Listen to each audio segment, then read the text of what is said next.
சரியாக 5 மணிக்கு இங்கே பார்க்கும்போது இந்த சைடில் இருந்தாலும் அப்படியே 5 மணிக்கு கரெக்டாக வந்துட்டாங்க. அந்த பெண் சக்தி வந்து முதல்ல இருந்தது வந்து அதுக்கப்புறமா பின்புறமாக எல்லாம் வந்து அரங்கம் நிறைந்தது. அப்போ கூட சொன்னாங்க சீக்கிரமாக ஆரம்பி வீட்டில் போய் டிஃபன்லாம் பண்ணி கொடுக்க வேண்டியது. இந்த காலகட்டம் அப்படிதான் இருக்குது. ஏன்னா நம்முடைய சமுதாயம் வந்து மற்ற சமுதாயங்களோட பெண்மணிகள் எல்லாமே வந்து முன்னேறி நல்ல நிலைமைக்கு போயிட்டு காலகட்டத்தில் அவங்களுக்கு நெருக்கடிகள் இருந்துகிட்டே இருக்குது. காலத்தின் அருமையும் பார்க்க வேண்டியது இருக்குது. உங்களுடைய சுமைகளும் தெரியுது. ஆனால் இது ஒரு பிளாட்ஃபார்ம். இந்த பிளாட்ஃபார்மை கண்டிப்பாக எல்லாருமே பயன்படுத்தி தான் ஆகணும்.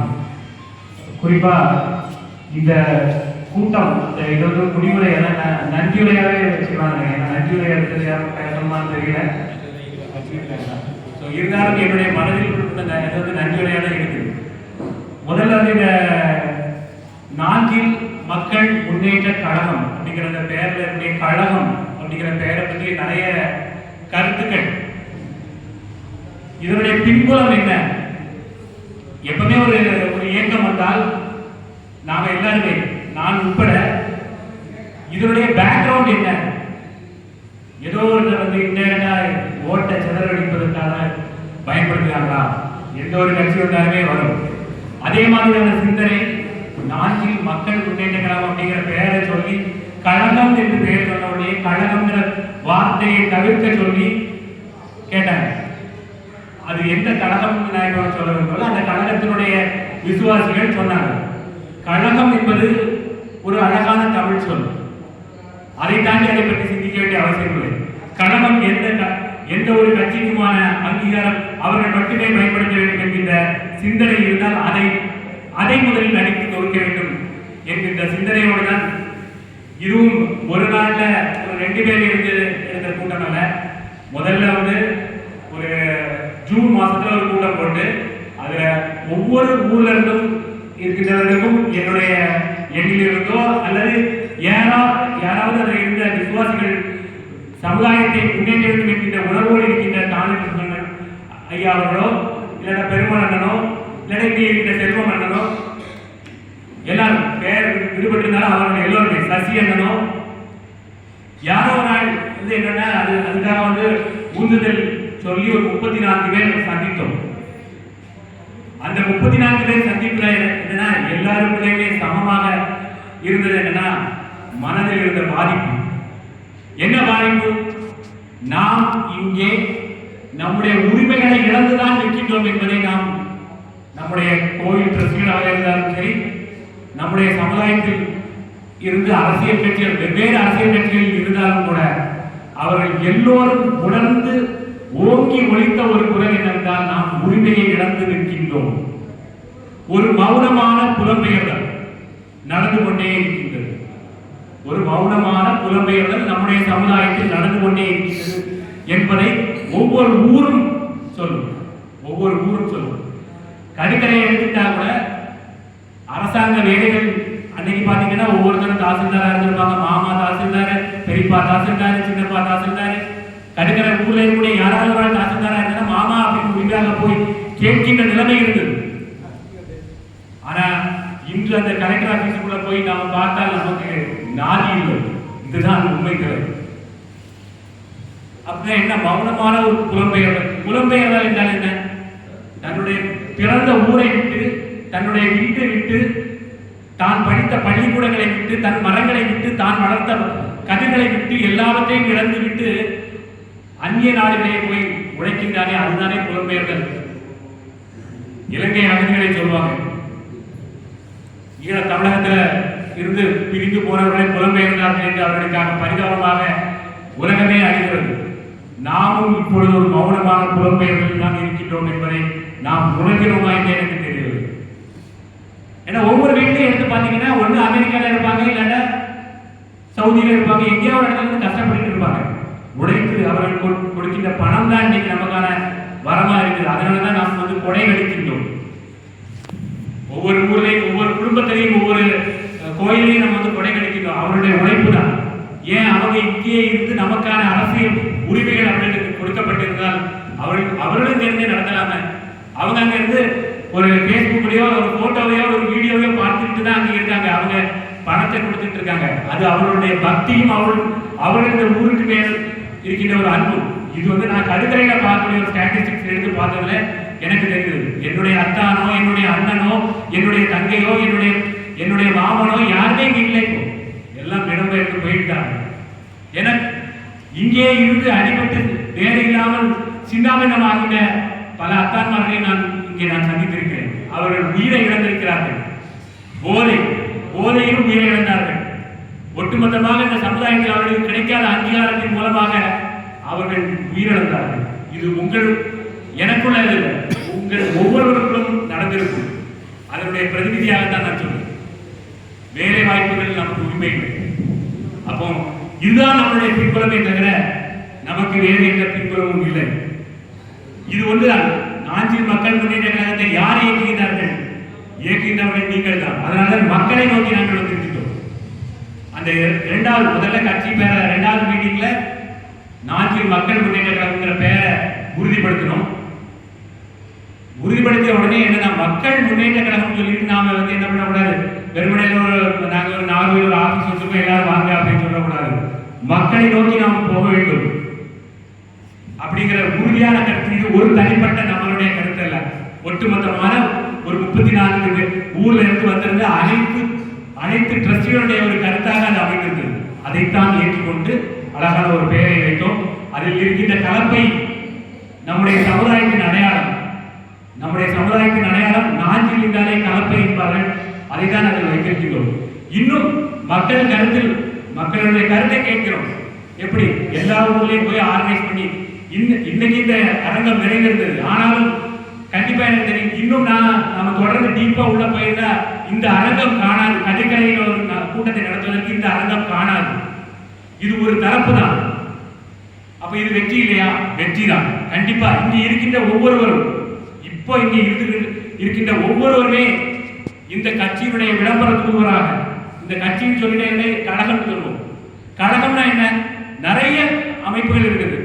அண்ணன் சொன்னாங்க, என்ன சொன்னாங்கன்னா, நீ ஏற்கனவே ஒரு போட்டோ எடுத்து கொடுத்திருந்தேப்பா, அது அனைத்து இந்திய முதலியார் பிள்ளைமார் சங்கம். அதுக்கு முன்னாடி என்ன இருந்தது? International Mudaliar Pillaimar association. So அது அப்படியே வரிசையாக நிறைய வந்ததுனாலும் கூட அனைத்து இந்திய முதலியார் பிள்ளைமார் சங்கத்தின் மூலமாக குமரி மாவட்டத்தில் இருக்கின்ற நம்முடைய சமுதாயத்தில் பின்தங்கி இருக்கின்றவர்களுக்கு எப்படியெல்லாம் உதவுவது, அது ஒரு குறிப்பிட்ட ஊருக்கு மாத்திரம் இல்லாமல் எல்லா ஊருக்கும் பரவலாக.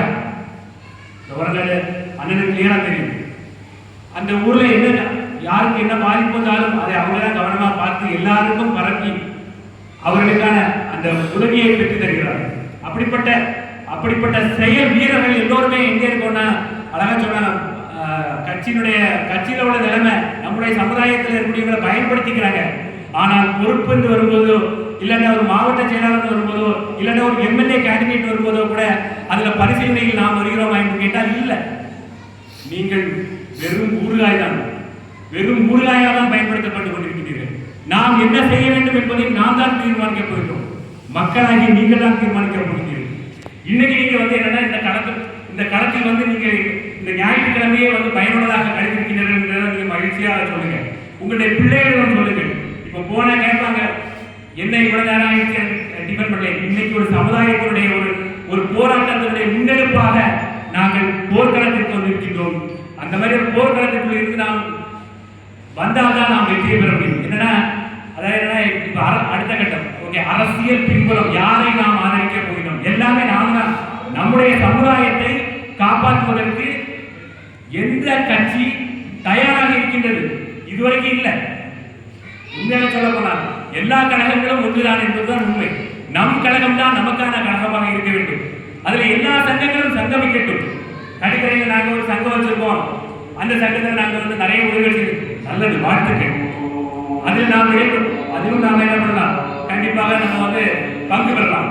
எல்லா இங்கே இருக்கின்ற இளைஞர்களுக்கு என்ன கஷ்டம், ஒருத்தருக்கு மருத்துவ உதவி தேவையா, அந்த இடத்திலும் நாம் எல்லோரும் கிடைத்து செய்வோம். அதே டைம்ல நாம் வந்து ஒரு சங்கமம் ஆக வேண்டிய தருணம் வந்துவிட்டது. சங்கமம் ஆனால் மட்டும்தான் நாம் வாழ்வோம். அப்ப என்ன பின்புலம் சொல்லிட்டே, கண்டிப்பா எங்களுக்கு எந்த பின்புலமும் இல்லை. இதுதான் பின்புலம். இவங்க தான் எங்களுடைய பின்புலம். தாரிகள் அண்ணன் இருக்காங்க, பெருமாள் அண்ணன் இருக்காங்க, செல்வ அண்ணன் இருக்காங்க. எல்லாம் மேடையில் ஏற்றிட்டு முன்னாடி இருந்து அழகு பார்க்க வாங்கன்னு சொன்னா கூட வராத தானுமானே சின்னப்பா செல்வன் எல்லாம் இருக்காங்க. ஸோ இவர்கள் தான் எங்களுடைய பின்புலம். எங்களுக்கு வேறு எந்த பின்புலமும் இல்லை. அடுத்த கட்டம் என்ன அப்படின்னு கேட்டோம்னா, இன்னைக்கு நீங்க வந்து இவ்வளவு பேர் இருந்தா கூட நாளைக்கு இன்னொரு மீட்டிங் வந்ததுன்னா இது டபுள் ஆகும். நீங்க 85 பேரும் 90 பேர் கிட்ட போயிட்டு இருக்குது. அந்த 90 பேர் டபுள் ஆகும். அடுத்த ஒரு மீட்டிங் நம்ம வந்து சிம்பிளா ஒரு மீட்டிங் நடத்தினா கூட அது டபுளா வந்து நம்ம நிக்கணும். இந்த கூட்டத்தை காட்ட வேண்டும். அதுக்கு அடுத்தபடியாக பொதுவெளியில் ஒரு மாநாடு. இதுதான் நம் கனவு. என்ன கனவு? கனவுகள் கண்டாலும் வெற்றி பெற முடியும். இன்னைக்கு அப்துல் கலாமுடைய நினைவு தான். ஸோ நம்ம என்னன்னா சரியான ஒரு கனவை காண்போமே. நாம வந்து என்னன்னா போதையில இருந்து நிறைய பேர் ஆட்பட்டு இருக்காங்க. மிக வருத்தமா இருக்குது. குறிப்பா தோரங்காட்டு தாண்டும் போது பார்த்தோன்னா ஒரு பயங்கரமான ஒரு கூட்டம் இருக்குது. நம்முடைய அண்ணன்மார்கள் எல்லாம் அங்கே நிற்காங்க. பார்க்கும்போது கஷ்டமா இருக்குது. அவங்கள்ட்ட போய் சொல்ல முடியுமா? கண்டிப்பா மது வந்து நமக்கு கொடுக்கப்பட்ட ஒரு சூழ்ச்சி விஷம். இந்த சமுதாயத்தை கொள்வதற்கு ஒவ்வொரு உரிமையை எடுத்தாச்சு. வெளிநாட்டுக்கு போ, இங்க இல்ல உனக்கு வேலை, மௌனமாக புலம்பெயர்ந்தாச்சு. வீடுகள் காலியாயாச்சு. கடிக்கரையா இருந்தாலும், திருசுகப்பா இருந்தாலும், திட்டுடையாக சீதப்பாலாக இருந்தாலும், எங்கேயும் நீங்க எடுத்து பார்த்தீங்கன்னா நம்முடைய சமுதாயம் கொஞ்சம் கொஞ்சமாக குறைந்து போயிட்டே இருக்குது. மற்ற சமுதாயங்கள் நிரப்பிக் கொண்டிருக்கிறார்கள். ஏன்னா கடைசி அவர்களுக்கான சமுதாயமா நாம் எல்லோரும் அவர்களுக்கான உரிமைகள் கொடுக்கட்டும். நமக்கான உரிமைகள் ஏன் மறுக்கப்படுகிறது? நாம் அதை இப்ப அரசியல் நம்முடைய என்ன அரசியல் பார்வை உண்டா? இந்த கழகத்திற்கு அரசியல் பார்வை உண்டு. இந்த சமுதாயத்திற்கு யார் ஒருவர் இடபிள்யூஎஸோ இல்லைன்னா பேக்வர்ட் காஸ்டையோ இம்ப்ளிமெண்ட் பண்ணி தருவோம் அப்படிங்கிற உறுதியை கொடுக்கிறார்களோ அவர்களுக்கு தான் நம்முடைய வாக்கு என்கின்ற நிலைமையை நாம் என்ன செய்யணும்னா மாநாட்டில் நாம் தீர்மானமாக கொண்டு வர வேண்டும். அப்படி வரும்போது நாம் எந்த பாரபட்சமும் பார்க்க வேண்டாம். தயவு செய்து சொல்லேன், நாம் ஒன்று சேர்வோம். நாம எல்லாருமே ஒன்று. இங்க இருக்கிற காலேஜ் தலைவராக இருக்கும், பெரும்பாலான இருக்காங்க. இப்படி இவங்கெல்லாம் சொல்லிட்ட அறிவுரைகளை கேட்டு அதன்படி நடப்போம். நான் இப்ப அதுக்காக தான் வந்திருக்கேன். அண்ணன் சொல்லுவாங்க, தானகிருஷ்ணன் அண்ணன் சொல்லுவாங்க, செல்வன் சொல்லுவாங்க, இந்த சமுதாயத்திற்கு இதுதான் சரி என்று சொல்கிறார்கள். அதை நோக்கி போவோம். எந்த கட்சி சார்பும் நம்ம பார்க்க வேண்டாம். ஆனால் ஆளுகின்ற கட்சிக்கு இனி வாய்ப்பு இல்லை. ஏன்னா அவங்க ஆல்ரெடி சுப்ரீம் கோர்ட் வரைக்கும் போயிட்டாங்க. சமூக நீதிக்கு பின்னடைவு சொல்லிட்டாங்க. கண்டிப்பா நீங்க வந்து இது ஒரு பயனுள்ள இதாக இருக்கணும். இந்த மீட்டிங் நிறைந்து போகும்போது நீங்க வெளியில போகும்போது உங்களுடைய உணர்வுகள் எப்படி இருக்கணும்னா, இன்னும் ஒருவரையால் நாம் கூட்டிட்டு தான் அடுத்த மீட்டிங் வரணுங்கிற உணர்வோட இருக்க வேண்டும். சமூக நீதிக்கு பின்னடைவுன்னு சொன்னவங்களுக்கு நாம் சரியான பாடம் புகட்ட வேண்டும் என்றால் நாம் ஒன்றுபட்டால் மட்டும்தான் முடியும். வெறுமனே வீட்டுக்குள்ளே இருந்துட்டு சோசியல் மீடியாவில் ஒரு லைக், சோசியல் மீடியாவில் ஒரு ஹார்ட் சிம்பிளை போட்டுட்டா நம்முடைய சமுதாயம் முன்னேறி விடுமா? இளைஞர்கள் இங்க வந்திருக்கிற இளைஞர்கள் சொன்னேன், அவங்களை கண்டிப்பா நான் வாழ்த்துவேன். அவங்களை நான் பழிக்கவில்லை. இங்க இருக்கிற இளைஞர்கள் கொஞ்சமா இருந்திருந்தா கூட அவங்களை நான் பழிக்கவில்லை, அவர்களை வாழ்த்துவேன். அவர்கள் இந்த அளவுக்கான ஒரு நேரத்தை ஒதுக்கி மொபைலையும் தூக்கி போட்டுட்டு வந்திருக்காங்க, அவங்களுக்கு வாழ்த்துக்கள். ஆனால் மற்ற தம்பிகளையும் நீங்கள் வந்து இழுத்து வாங்க. அவர்களுக்கு சமுதாய பற்றை ஏற்படுத்துவோம். அவர்களை யாராவது போதை இதுல அடிமையாக இருந்தாங்கன்னா விட்டுட்டு போயிடாதீங்க. அவர்களை வந்து அவங்களே பார்த்துக்கிட்டு விட்டு போகாம கொண்டுடுவாங்க. நாம் வந்து என்ன பண்ணுவோம், திருத்தி அவர்களை நல்ல கல்வியை கொடுப்போம். நம்முடைய சமுதாயத்திற்காகவே ஒரு கல்லூரி, கலைவாணர் NSK தொழில்நுட்ப கல்லூரி, வெள்ளாளர் கல்வி கட்டளையினுடைய கல்லூரி தெரியுமா? யாருக்கா தெரியுமா? கலைவாணர் NSK பாண்டிங்கிறது வெள்ளாளர் கல்வி கட்டளையினுடைய அறக்கட்டளையினுடைய கீழே அவருடைய ஒரு கல்லூரி. தெரியலைன்னா தெரிஞ்சுக்குங்க. நிறைய பேர் தெரிஞ்சிருப்பீங்க. கண்டிப்பா இங்க பங்குதாரர்களும் இருக்கீங்க. அதனால தெரிஞ்சவங்களும் இருப்பீங்க, தெரியாத கூட தெரியப்படுத்துங்க. இது வந்து ஒரு தனிநபருடைய கல்லூரி அல்ல. இது அனந்த பத்மகுமாரனுடைய சொந்த கல்லூரி அல்ல. அனந்த பத்மகுமாரே அந்த வெள்ளாளர் கல்வி கட்டளையை வந்து பொதுச் செயலாளராக இருக்காங்க. அண்ணன் செல்வம் வந்து பொருளாளராக இருக்காங்க. கமிட்டியுடைய உறுப்பினர்களாக பெருமாள் இருக்காங்க. இப்படி நிறைய பேர் சேர்ந்து என்ன பண்ணிட்டு இருக்கோம், முயற்சி செய்து கொண்டிருக்கிறோம். அங்க பின்னாடி ஈஸ்வரன் நம்ம தம்பி இருக்கார், அவரும் ஒரு கமிட்டி மெம்பர். இப்படி நிறைய பேர் சேர்ந்து என்ன பண்ணிருக்கோம்னா ஒரு கல்வி கட்டளையை மீட்பதற்கான ஒரு போராட்டத்தில் தான் இருக்கும். இன்னும் போராடி கொண்டே தான் இருக்கும்.